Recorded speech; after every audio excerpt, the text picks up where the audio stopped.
Hello, Blue Jays fans, and welcome to another edition of Jays Latest. I am your host, Craig Borden, and we're going to talk all things Toronto Blue Jays baseball. If you like what we're doing here on what is almost 50 some odd episodes at this point, make sure you hit those like, share, and subscribe buttons so you can listen to more Blue Jays content every day. So, Blue Jays last night pull out a W in the late innings and were able to actually, like I said, just come back and win one that they were actually out of for the majority of this ball game. The Sacramento A's actually looked really good during this one. They were actually putting everything together for a change, but at the end of it, Blue Jays walk out with their fifth straight win and are looking forward to seeing the Phillies come to town, I guess. So, what happened? The A's were winning in this one. It started off with a Taylor Soderstrom ground ball that, just found its way into the outfield, leads to Jacob Wilson, who had just stole the base, scoring. So the Blue Jays are all right behind, 1-0 in the first inning. Kevin Gossman was on the hill for this one, and Kevin Gossman looked good and bad at certain points of this game. So it was just a battle. And Gossman, obviously being at the forefront of that, it just seemed like his pitch count climbed really, really quickly. But that is what happens when you scatter a bunch of hits. He actually walked a couple of people. That was the more surprising part. 4 and 2/3 innings for Goss yesterday, 8 hits. Like I said, he scattered around for 2 walks as well. Typical 7 strikeouts. But as mentioned, it was a little awkward seeing all those guys going around the pillows a little bit. But at the end of the day, he only allowed 3 earned runs. So Blue Jays were left in this game. It wasn't like they were completely out of it at any point. They kept moving, can try to get back in this game, but wow, did Gossman battle through the how many pitches did he throw? It was like 90 something. I lost it. 96 pitches. He threw 60 strikes. So typical line for him, but the A's just found ways to, move some guys around. Fast forward all the way to the fifth inning where they were able to touch up Gossman. He got 2 outs, and then Luis Arias comes up with a runner on second and third now at that point, and it scores Brett Rooker and Miguel Andujar on a double down the line, and it was a heck of a hit. I'm surprised it stayed fair. It was a heck of a play by Luis Arias to be able to route that double and score two. Felt like it hit you right here as Blue Jay fan yesterday when that one occurred.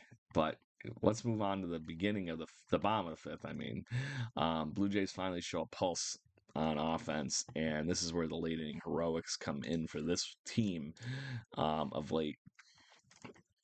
Springer started it off, scores, Miles Straw keeps the thing moving, hits a single down the line, and then in that same inning, a weird play, very very weird play. The inning ends up ending with George Springer being on third base, and he's kind of like just hippity hopping on the bag, but they called him out by holding the ball right on it.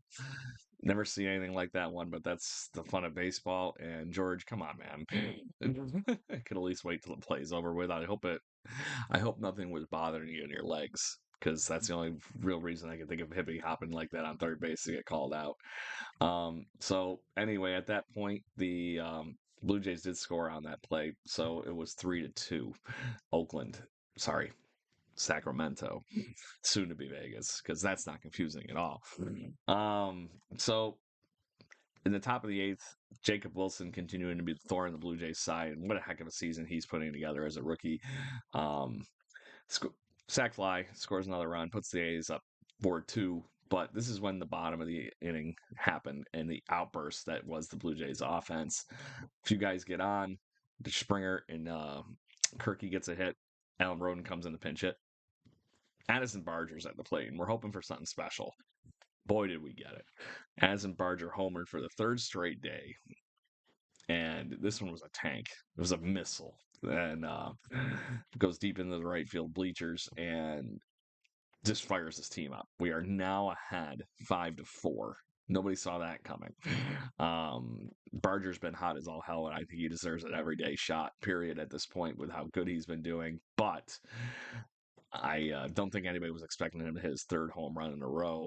Last time somebody hit that many home runs in their youth season was when Davis Schneider did that in Buffalo, or no, came up from Buffalo and did that in Boston for his MLB debut. So just saying.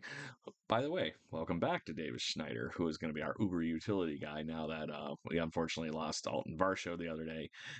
Eric Swanson was also added to this bullpen and got into the game too, and he is hopefully going to find some form. Needs some more major league pitches because he got 3 outs yesterday, but gave up a run at the same time. So it is what it is, but that's how the cookie crumbles sometimes. But anyway, still in the 8th inning. Blue Jays continue to keep the ball moving.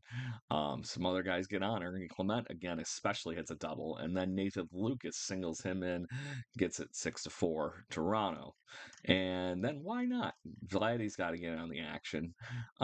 Davis Schneider, who had also walked, scores along with Nathan Lucas on a Vlad Jr. double into the left field, center field gap, and just puts the Blue Jays on top 8-4. As mentioned, we were able to get the win. Jeff Hoffman does come in and actually, did get 2 strikeouts against the A's just to get out there and get some innings in, and it's cool stuff. Hoffman looked better, even in a non-save role, which can be hard to amp up for too. So it was great to see him come out and do what he did. Blue Jays went 5 for 10 with runners in scoring position for the change. Very nice to see. And like I said, the late inning heroics never hurt. So anyway, what is next for this Toronto Blue Jays club? The Blue Jays get to have the Philadelphia Phillies come to town, who are currently one of the better teams in the National League at 36-23, currently second in the American National League East, only to the Mets. They're having a heck of a year. They have a heck of a team. Just missed out on the World Series, obviously, last year. Dodgers being the Dodgers. But they got Bowden Francis versus Zach Wheeler to kick that series off. Zach Wheeler is probably how should I put this? An unsung ace of Major League Baseball, because he doesn't get the credit he deserves because he's been phenomenal for years and has not been short of that in the last few starts. Outside of getting touched up by Atlanta, first team that really got to him at all this year. He got through 5 1/3 last outing, gave up 6 earned runs. But just to put that in perspective, he didn't give up any runs in the 2 outings prior to that.